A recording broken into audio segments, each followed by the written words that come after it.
Olá, meus amores, meus queridos amigos de todas as manhãs, bom dia! Junto com você, novamente aqui no Pétalas do Espiritismo, para mais um estudo de O Livro dos Espíritos. Estamos estudando sobre fatalidade e vamos ver hoje o questionamento 861, na Lei de Liberdade. Kardec pergunta: ao escolher a sua existência, o espírito daquele que comete um assassínio sabia que viria a ser assassino? E a espiritualidade ensina: não.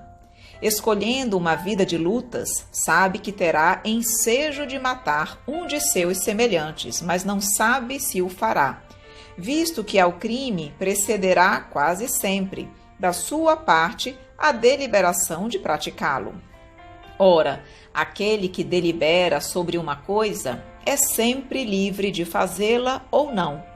Se soubesse previamente que como homem teria que cometer um crime, o espírito estaria a isso predestinado.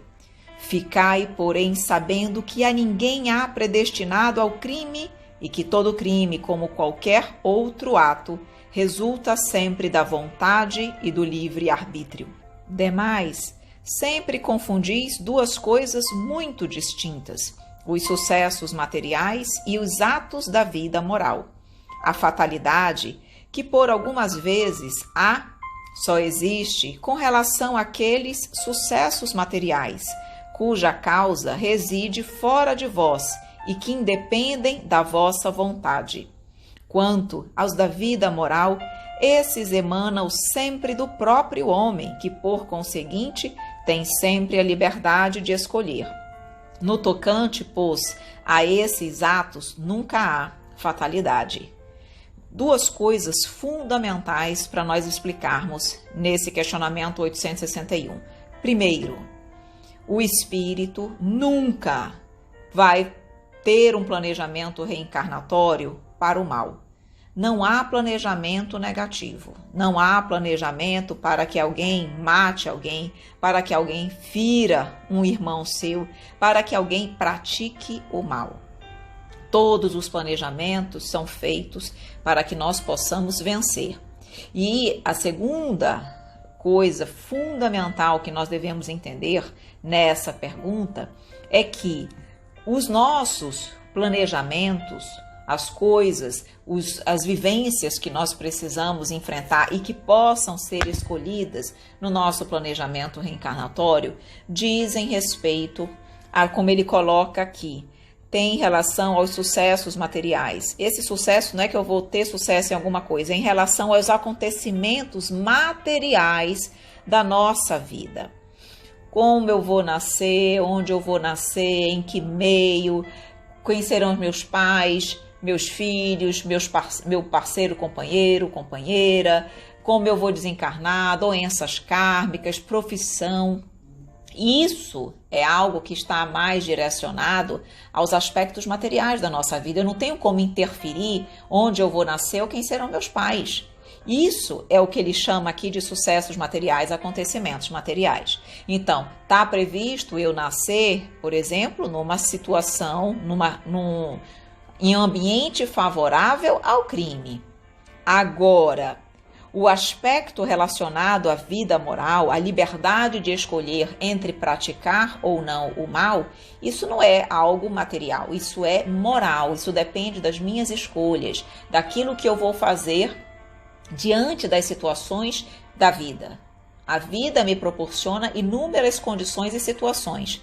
Como eu vou agir diante delas, isso é livre-arbítrio. Então, qualquer atitude nossa para o mal não é planejamento, é escolha. E, mais uma vez, fatalidade, se é que eu posso chamar de fatalidade, diz respeito aos aspectos materiais.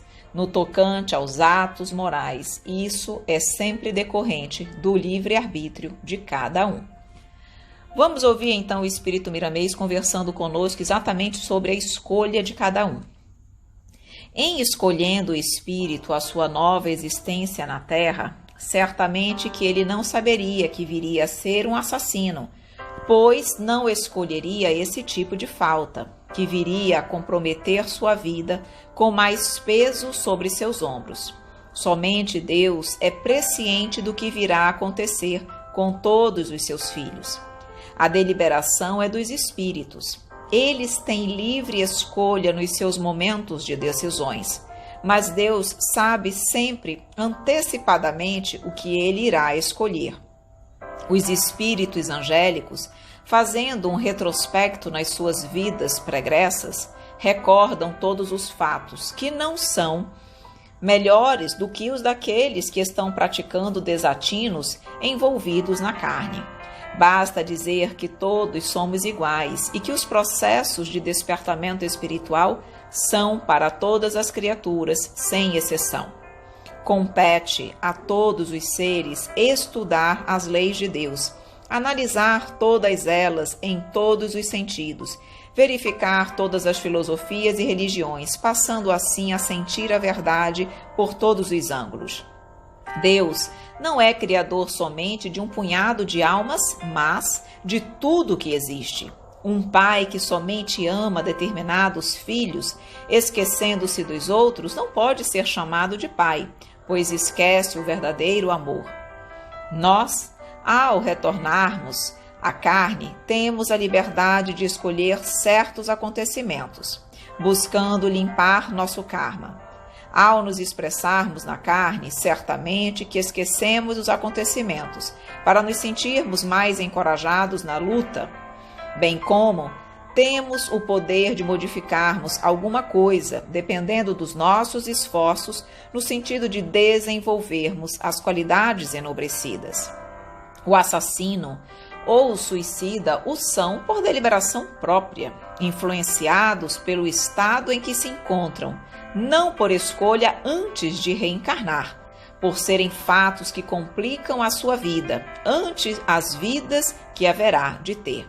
Então vejam bem, ele deixa muito claro aqui que assassino, suicida e todos aqueles que praticam o mal o fazem por deliberação própria, influenciados pela carne, pela vida material, mas, como ele diz aqui, influenciado pelo estado em que se encontra na vida atual, não por escolha antes de reencarnar, reforçando a ideia de que escolhas negativas não fazem parte de planejamento reencarnatório. Deus assim permite por respeitar, de certo modo, o nosso livre-arbítrio. São sementes que plantamos na consciência e que haveremos de colher, mais cedo ou mais tarde. Vejam bem, Deus, ele sabe se nós iremos falhar ou não, porque ele tem a presciência. Só que ele pode, o que ele vai fazer? Se ele percebe que eu vou falhar, ele vai me punir antes de eu efetivamente falhar? Não. Se nós temos o livre-arbítrio e ele sabe que tudo vai ser aprendizado e que lá na frente eu vou crescer, ele diz: a Evelyn, eu sei que ela vai falhar, mas eu preciso deixá-la seguir em frente. Preciso deixá-la aprender. Eu preciso deixar que ela erre por escolha própria, não porque eu estou impondo que ela erre, por escolha própria, porque eu não posso responsabilizar alguém por um ato que ainda não foi cometido. E eu não posso também premiar ninguém por um ato que não foi cometido. Então, para que a justiça divina ocorra, para que ele possa premiar ou para que ele possa responsabilizar, o ato tem que se realizar, tem que ser feito. Então, mesmo que eu, se eu fosse Deus, soubesse que alguém vai falhar, eu preciso dar a liberdade para que ele faça as suas escolhas, para que ele erre, para que a partir daí, em função disso, eu possa adotar medidas para o seu aprendizado, para a sua responsabilização. Então entendem que é necessário o livre-arbítrio e Deus sabe disso e por isso respeita as nossas escolhas. Continuando, a nossa escolha, quando podemos fazê-la, é para uma vida de lutas, por vezes dolorosas, mas os detalhes surgirão pela nossa vontade, podem ou não acontecer. No entanto, quanto ao espírito mais primitivo, sabe-se mais ou menos o que ele deverá fazer, pelo seu estado evolutivo inferior. Não podemos dizer que isso é determinismo, porque a vontade pode modificar muitos fatos, de modo a mudar as rotas das almas nos caminhos do mundo. Conforme o espírito, sabe ele que terá oportunidade de matar, Olha aqui, sabe ele que terá oportunidade de matar um ou alguns de seus irmãos, mas não sabe se isso acontecerá. O espírito não sabe, Deus sabe, mas o espírito em si não sabe. Então ele precisa, na verdade, há as escolhas, as provas que serão vivenciadas, e ele vem sempre com o objetivo de vencer. E ele poderia vencer se ele verdadeiramente quisesse? Com certeza, porque não há fardos pesados, há ombros fracos. Nós não viríamos para cá com uma meta, um planejamento incapaz de cumprir. Deus estaria mandando as pessoas essencialmente para o erro ou para a queda, para falharem? Claro que não, isso não faz sentido. Em frações de segundo, pode haver a determinação que surge de variados condicionamentos do presente e do passado. São sutis esses acontecimentos espirituais e as leis que nos assistem.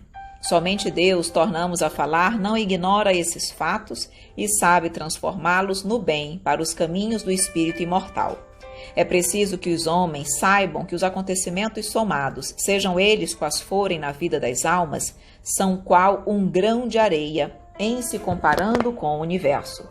Não deves impressionar-te com esses fatos, mas nunca deixes de trabalhar para o aprimoramento espiritual em todos os sentidos. Cada trabalho, cada modificação que fizeres dentro de ti para o bem, é uma luz que acendes na tua vida. Esse esforço todos os dias se tornará um sol e, pelo exemplo, converterás muitas criaturas para os caminhos retos. E converterá muitos dos filhos de Israel ao Senhor, seu Deus. Lucas, capítulo 1, versículo 16. O que podes chamar de fatalidade é sobre a vida material com seus sucessos. Podes verificar nos próprios acontecimentos que muitos deles não precisam esforço quase nenhum para que o homem alcance êxito. No entanto, a fatalidade não existe em se referindo à vida moral. Aí depende de maturidade da alma, cuja luz verte do tempo e do espaço, onde a vontade faz correções inúmeras todos os dias, para que possas encontrar o alvo desejado, onde se respira o amor e a caridade. Portanto, queridos amigos, vamos fazer boas escolhas diante dos desafios da vida, boas escolhas baseadas no Evangelho e em Jesus, sempre. Ok, meus amores, meus queridos amigos, vamos parando por aqui em mais um Pétalas do Espiritismo. Sempre uma alegria contar com a sua companhia. Espero que você tenha gostado do nosso estudo e que tenha sido útil para você. Amanhã estaremos juntos novamente. Que o seu dia seja sensacional. E caso você esteja ouvindo as nossas pétalas, mas ainda não as receba diretamente no seu celular, eu convido você a conhecer o nosso canal no Telegram. Basta você abrir o seu aplicativo, digitar na barra de pesquisa Canal Conhecendo o Espiritismo e na busca global já vai aparecer o nosso canal. É clicar e entrar. Muito simples. Mas se você tiver alguma dúvida, envie-nos uma mensagem para o número 92 do DDD 991919595. Um grande abraço, meus amores, e até amanhã.